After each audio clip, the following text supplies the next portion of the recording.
Hello YouTube, welcome back to the channel. It is currently 2:03 a.m. and I just posted a nutshell update of, well, I would call it health news, but it's really not news because I've told you guys before, but currently I just cleaned William up. I just gave him a shower. And currently I'm giving him a warm bath to soak his butt in, because he has problems, his diet, but since he has a very odd, strict diet, he has a lot of issues with digestion and has a very hard time pooping. So sometimes I have found, scratch the sometimes, but I have found that allowing him to soak in a warm, very, very warm bath water helps his muscles sometimes relax enough to produce fecal matter. In which case, I will put on a disposable glove.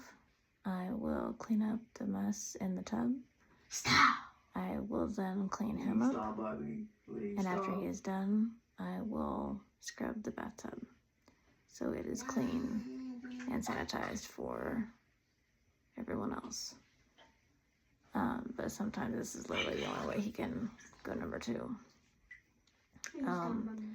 Because of his diet lately, his poop is never a healthy consistency. It's either mud, diarrhea, nuggets, flakes, never a healthy consistency. So I have found that, I mean, if it doesn't always work, it doesn't always help him go number two, but nevertheless, he does enjoy the soak. Like, this is the most chill he ever gets. And I would show him, but I cannot for obvious reasons. But you can certainly hear him.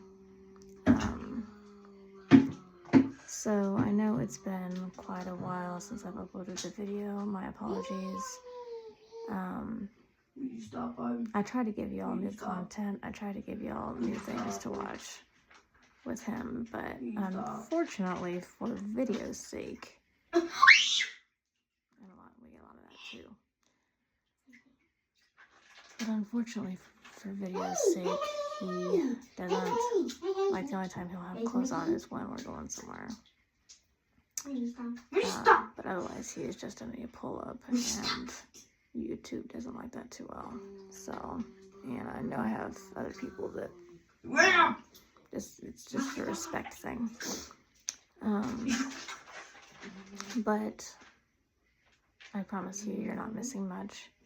Anytime he does something different or interesting or whatever the case may be, I always try to post it so you guys know what's happened, so you guys know the new development, for lack of better wording, so you guys know the update.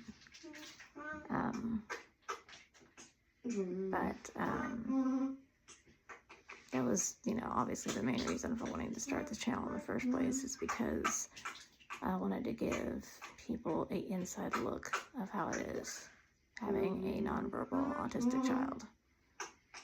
Because you can read and you can watch, you can do all the things, all the research in the world, but until you live it, we've had this discussion before. Until you live it, you have no clue what it's like. Unfortunately, he has had a really bad meltdown lately, to where if I hadn't had held him down, he would have caused self-injury to himself. He actually bit me real good on the upper arm, and it's still healing. So, and as we've said before on the channel, a lot of things can bring on meltdowns. Lots of things. Like yesterday. Yesterday. I had worked a night shift, and William was home with one of his older brothers. He was watching him, and while Dad was picking me up from work, when him and Chris were picking me up from work. And my oldest son, he was watching him. He was sleeping. He woke up while we were gone. And he was just fine. No issues. Then I come home and, you know, put my stuff up and was going in there to relieve my son from watching his brother. And I come in. Then my oldest said hi to him. And then Dad came in and said hi. But by the time he saw Dad, it was just too many people at once. And it caused a little bit of a meltdown. So, but after that, he was fine, for the majority of the night. We've also found that he likes like little snack bags that you'll take to like work lunches and stuff like that. He likes those better than he likes like the family size bags. And there is like a little slit under the door, a little space under the door where he can actually like grab little snack bags and drag it from under the door into the room that we're in and eat them that way. Well, you can't do that with big bags.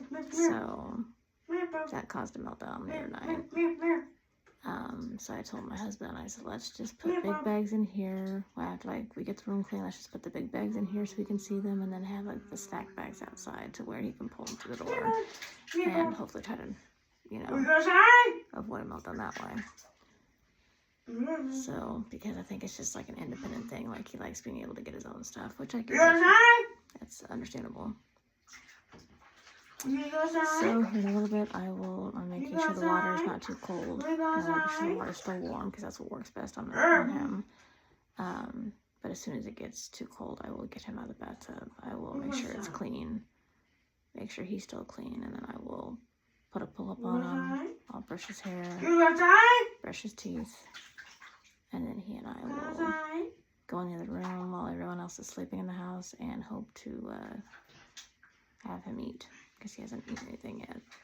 And we got up around 12 something, I think it was. So this may or may not be the end of the video. I don't know yet. But if it is, then God's peace. And if not, I'll see you in a minute. But nevertheless, I did want to say thank you to all of my subscribers. I have over 200 of you now, so thank you from the bottom of my heart for being a part of this journey, for staying with me, for wanting to learn more about autism, because it's very, very, very important that we all educate ourselves as much as possible. Like I said, you're never going to know the real story unless you live it, but being sensitive, being understanding, being kind. For people that don't live with autism on a daily basis, that's what you can do, is educate yourself, be aware of it, be kind, be understanding. That's what you can do if you don't live with it on a daily basis. And I pray that you do. So, stay tuned.